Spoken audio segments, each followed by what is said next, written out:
ಆತ್ಮೀಯ ವಿದ್ಯಾರ್ಥಿಗಳೇ, ನಮ್ಮ ಯೂಟ್ಯೂಬ್ ಚಾನಲ್ಗೆ ಸ್ವಾಗತ. ಇವತ್ತನೇ ದಿವಸ ನಾವು ಮಾರ್ಚ್ 23, 2025 ಇಸ್ವಿ ನಡೆದಂತಹ ಆದರ್ಶ ವಿದ್ಯಾಲಯಗಳ ಪ್ರವೇಶ ಪರೀಕ್ಷೆಯ ಪ್ರಶ್ನೆ ಪತ್ರಿಕೆಯನ್ನು ಚರ್ಚೆ ಮಾಡ್ತಾ ಇದ್ವಿ. ಇದರಲ್ಲಿ ಸಮಾಜ ವಿಜ್ಞಾನ ವಿಷಯದ ಪ್ರಶ್ನೆಗಳಿಗೆ ಸರಿಯಾದಂತಹ ಉತ್ತರಗಳನ್ನ ಗಮನಿಸೋಣ. ಇಲ್ಲಿ ಪ್ರಶ್ನೆ ಸಂಖ್ಯೆ 1, ಅವಿಭಕ್ತ ಕುಟುಂಬವನ್ನ ಪ್ರತಿನಿಧಿಸುವ ಸರಿಯಾದ ಹೇಳಿಕೆ. ನೋಡಿ, ಅವಿಭಕ್ತ ಅಂದ್ರೆ ಡಿವೈಡ್ ಆಗಲಾರದೆ ಇರುವಂತದ್ದು. ಅಂದ್ರೆ ಅಲ್ಲಿ ಸಾಮಾನ್ಯವಾಗಿ ಕುಟುಂಬವು 2 ತಲೆಮಾರುಗಳು ಹೊಂದಿರುತ್ತದೆ. ಕುಟುಂಬದ ಗಾತ್ರ ಚಿಕ್ಕದಾಗಿರುತ್ತದೆ. ಮನೆಯಲ್ಲಿ ಹಿರಿಯರೆಂದರೆ ಅಪ್ಪ ಅಮ್ಮ. ಕುಟುಂಬವು 4 ತಲೆಮಾರುಗಳನ್ನ ಹೊಂದಿದೆ. ಇಲ್ಲಿ ಸರಿಯಾದಂತ ಹೇಳಿಕೆ ಅಂದಾಗ ಆಪ್ಷನ್ ನಂಬರ್ ಡಿ ಸರಿಯಾದಂತ ಉತ್ತರ ಆಗ್ತದೆ. ಇಲ್ಲಿ ನಾವು ಬಿಡಿಸ್ತಾ ಇರುವಂತಹ ಪ್ರಶ್ನೆ ಪತ್ರಿಕೆಯ ವರ್ಷನ್ ಕೋಡ್ ಯಾವುದಂದ್ರೆ ಎ. ಇಲ್ಲಿ ಹಿಂದಿನ ತರಗತಿಯಲ್ಲಿ ಸಾಮಾನ್ಯ ವಿಜ್ಞಾನ ವಿಷಯದ ಪ್ರಶ್ನೆಗಳು ಗಮನಿಸುವಾಗ ಇಲ್ಲಿ ಈ ಡ್ರಾಸೆರೆ ಅನ್ನುವಂತ ಕಿಟಾರಿ ಸಸ್ಯ ಏಕೆ ಕೀಟಗಳನ್ನ ತಿಂತದೆ ಅಂದಾಗ ನೈಟ್ರೋಜನ್ ಅನ್ನುವಂಥದ್ದು ಹೇಳಿತ್ತು. ಗಮನಿಸಿಲಿ.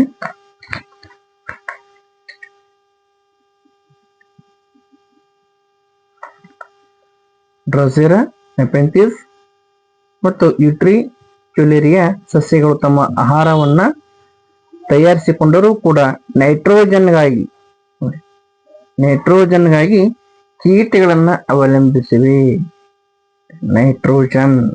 ಹೀಗಾಗಿ option number C is the right answer. ಸರಿ, ನೆಕ್ಸ್ಟ್ ನಾವು ಈಗ ಏನ್ ಮಾಡೋಣ, ಸಮಾಜ ವಿಜ್ಞಾನ ಪ್ರಶ್ನೆಗಳನ್ನ ಚರ್ಚೆ ಮಾಡ್ತಾ ಇದ್ವಿ. ಅವಿಭಕ್ತ ಕುಟುಂಬವನ್ನ ಪ್ರತಿನಿಧಿಸುವಂತಹ ಸರಿಯಾದ ಹೇಳಿಕೆ ಅಂದಾಗ ಕುಟುಂಬವು 4 ತಲೆಮಾರುಗಳನ್ನ ಹೊಂದಿದೆ.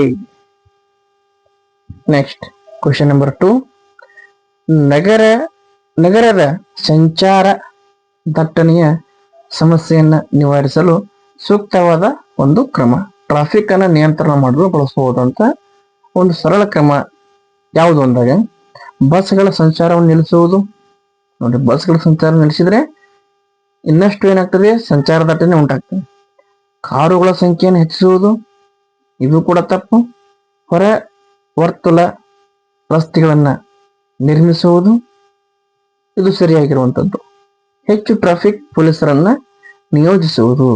ಹೆಚ್ಚು ಟ್ರಾಫಿಕ್ ಪೊಲೀಸರನ್ನ ನಿಯೋಜನೆ ಮಾಡಿದ್ರೂ ಕೂಡ ವಾಹನಗಳ ಸಂಖ್ಯೆ ಹೆಚ್ಚಾಗಿದ್ದಾಗ ಅಲ್ಲಿ ಸಂಚಾರ ದಟ್ಟಣೆ ಅನ್ನುವಂಥದ್ದು ಉಂಟಾಗಿ ಆಗುತ್ತದೆ. ಹೀಗಾಗಿ ಆ ನಗರದ ಒಳಗಡೆ ಬರುವಂತಹ ವಾಹನಗಳನ್ನ ಹೊರ ವರ್ತುಲ ಅಂದ್ರೆ ರಿಂಗ್ ರೋಡ್ಗಳನ್ನು ನಿರ್ಮಾಣ ಮಾಡಿದ್ರೆ ಆ ವಾಹನಗಳು ನಗರಗಳ ಒಳಗೆ ಬರುವುದಿಲ್ಲ.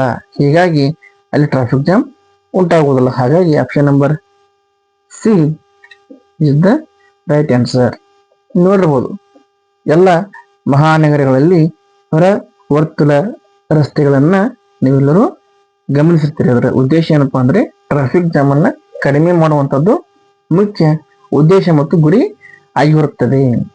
ಇವರು ಸಂಗೀತ ಕ್ಷೇತ್ರದಲ್ಲಿ ಸಾಧಕರಾಗಿದ್ದಾರೆ. ನೋಡಿ, ಕೆಲವು ಜನರ ಹೆಸರನ್ನ ಕೊಟ್ಟಿದ್ದಾರೆ, ಚಿತ್ರ ಕೊಡ್ತಾ ಇದ್ರು, ಪಿಕ್ಚರ್ ಕೊಡ್ತಾ ಇದ್ರು, ಬಟ್ ಹೆಸರು ಮಾತ್ರ ಕೊಟ್ಟಿದ್ದಾರೆ.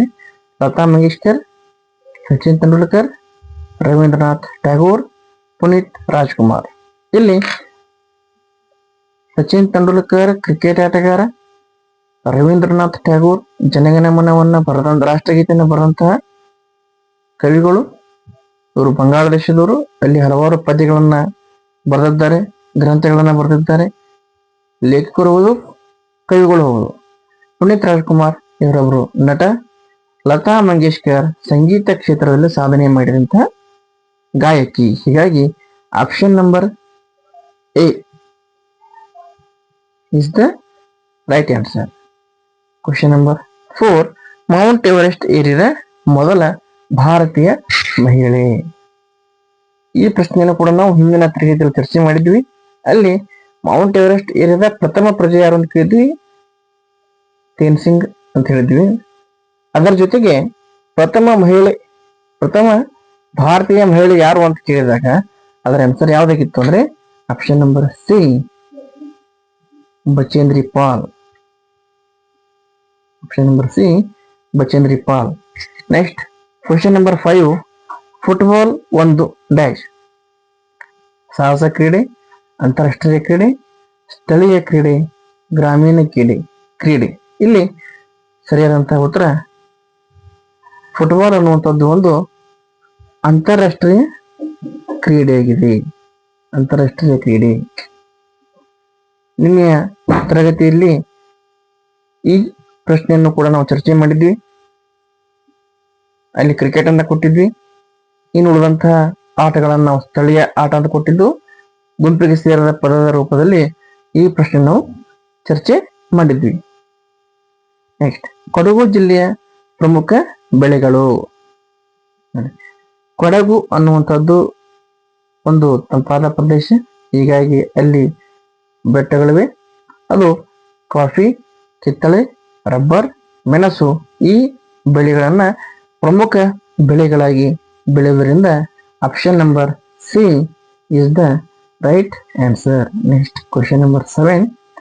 ಆಹಾರದ ಬೆಳೆಗಳ ಬದಲಾಗಿ ಕೃಷಿ ಜಮೀನಿನಲ್ಲಿ ವಿವಿಧ ಹಣ್ಣುಗಳು, ತರಕಾರಿಗಳು, ಕಾಫಿ, ಟೀ ಅಥವಾ ಹೂವುಗಳನ್ನ ಬೆಳೆಸುವುದಕ್ಕೆ ನಾವು ಏನಂತ ಕರಿತೀವಿ ಅಂದಾಗ ಅದು ತೋಟಗಾರಿಕೆ ಬೇಸಾಯ. Option number A is the right answer. ತೋಟಗಾರಿಕೆ ಬೇಸಾಯದ ಲಕ್ಷಣಗಳಿವೆಲ್ಲ. ನೆಕ್ಸ್ಟ್, ಕಾಂಕ್ರೀಟ್ ತಾರಸಿ ಮನೆ ನಿರ್ಮಾಣಕ್ಕೆ ಅಗತ್ಯವಾದ ಕಟ್ಟಡ ಸಾಮಗ್ರಿಗಳ ಜೋಡಿ.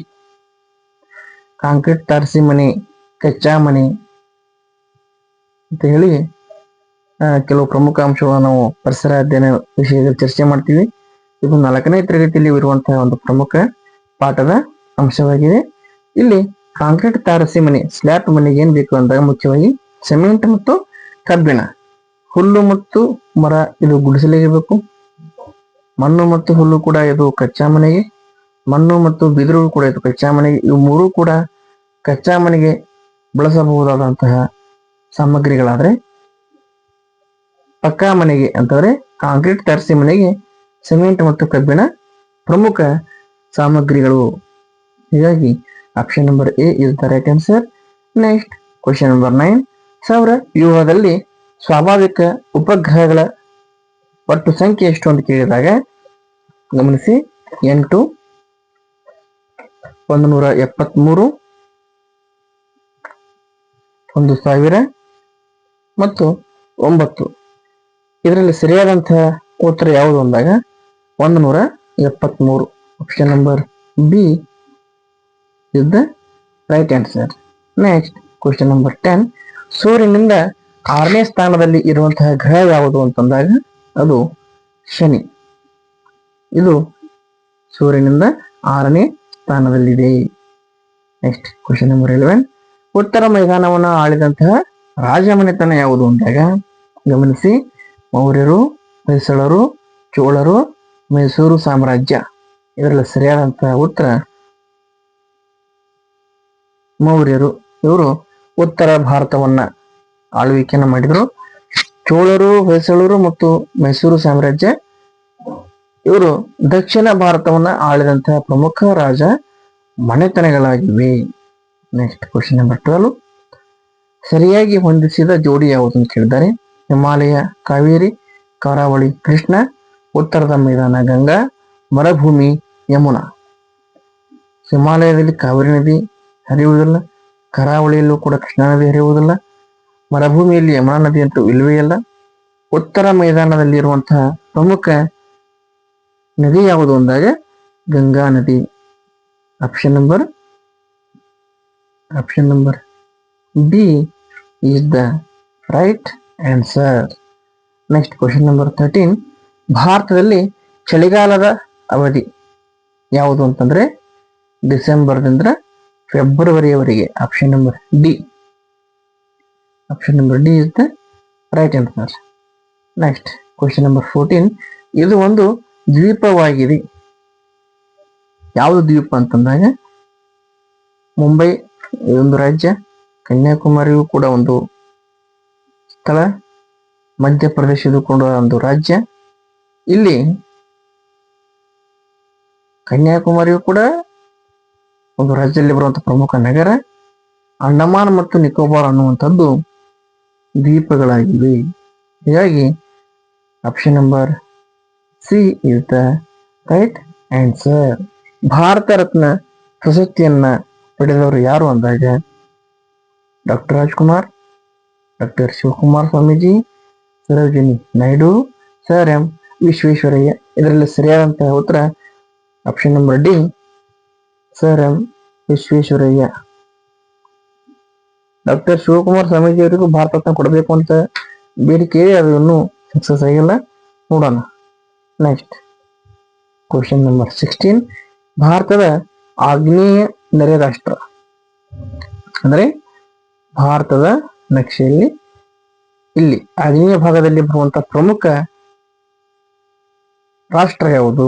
ಅದು ಕೂಡ ನೆರೆ ರಾಷ್ಟ್ರ ಅಂದ್ರೆ ನಮ್ಮ ದೇಶದಿಂದ ಅತ್ಯಂತ ಸಮೀಪದಲ್ಲಿ ಇರುವಂತಹ ರಾಷ್ಟ್ರ ಯಾವುದು ಅಂದಾಗ ಅದು ಶ್ರೀಲಂಕಾ.